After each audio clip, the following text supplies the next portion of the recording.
कुरुक्षेत्र में धूल जम गई थी। मौत की गंध से भरी हवा में गिद्धों की चीखें गूंज रही थीं। पांडव वीर गति को प्राप्त हुए। धर्म के उनके सपने हार के बोझ तले दब गए। दुर्योधन घायल लेकिन विजयी उस रणभूमि के बीच खड़ा था।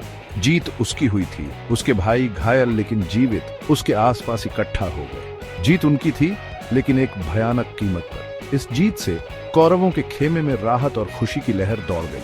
सालों की बेइज्जती और सुलगती नाराजगी को जीत के नारों में राहत मिली। बचे हुए योद्धा थके हुए लेकिन गर्वित अपने नए राजा के लिए अपनी स्वीकृति का शोर मचा रहे थे। कृष्ण इस विनाश को देख चुपचाप रणभूमि छोड़ गए। युद्ध का मैदान उनकी जीत का प्रमाण, सत्ता की कीमत की एक भयानक याद दिलाता था।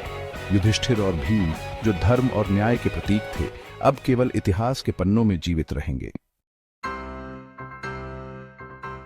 दुर्योधन अब निर्विवाद राजा ने अपनी शक्ति को मजबूत करने में देर नहीं लगाई।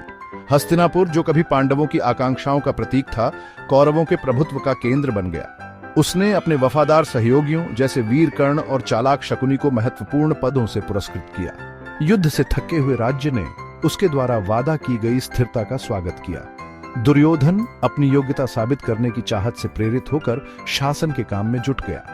उसने राज्य की सुरक्षा को मजबूत करने, उसकी सीमाओं को सुदृढ़ बनाने और उसके खजाने का विस्तार करने पर ध्यान केंद्रित किया। उसने सलाहकारों की एक परिषद की स्थापना की, जिसमें उसने बुजुर्गों के ज्ञान और अपने भाइयों की व्यावहारिकता का उपयोग किया। हालांकि उसकी पिछली क्रूरता की फुसफुसाहट अभी भी थी, जो उसके शासनकाल पर एक साया डाल रही थी। युधिष्ठिर के जाने के बाद न्याय का भार जयद्रथ पर आ गया। दुर्योधन का साला और खुद एक दुर्जय योद्धा, कानून के प्रति अपनी सख्ती के लिए जाने जाने वाले जयद्रथ के शासन में त्वरित न्याय होता था।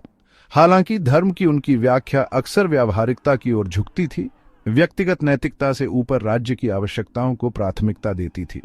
आलोचकों ने तर्क दिया कि जयद्रथ के न्याय में करुणा की कमी थी, जो अक्सर शक्तिशाली लोगों के अपराधों के लिए कमजोरों को दंडित करता था।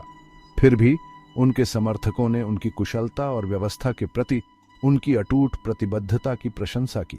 उसके शासन में अपराध दर में गिरावट आई और राज्य ने सापेक्ष शांति का अनुभव किया, लेकिन यह शांति असंतोष को दबाने की कीमत पर आई, जिसकी जगह भय और आज्ञाकारिता के व्यापक माहौल ने ले ली।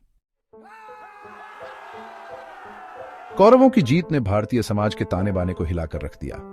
धर्म, जो कभी इस भूमि का मार्गदर्शक सिद्धांत था, अब एक अलग व्याख्या का सामना कर रहा था। सही और गलत के बीच की रेखाएं धुंधली हो गईं, जो विजेताओं द्वारा तय की जाती थीं। पांडवों द्वारा चलाए गए पुराने तरीकों को चुनौती दी गई और अक्सर दबा दिया गया। कौरव व्यावहारिक और सत्ता के भूखे धर्म को अपरिवर्तनीय सिद्धांतों के समूह के बजाय शासन के एक उपकरण के रूप में देखते थे। उन्होंने मंदिरों को संरक्षण दिया और धार्मिक समारोहों को बढ़ावा दिया, लेकिन उनका अंतर्निहित इरादा नियंत्रण और वैधता बनाए रखना था।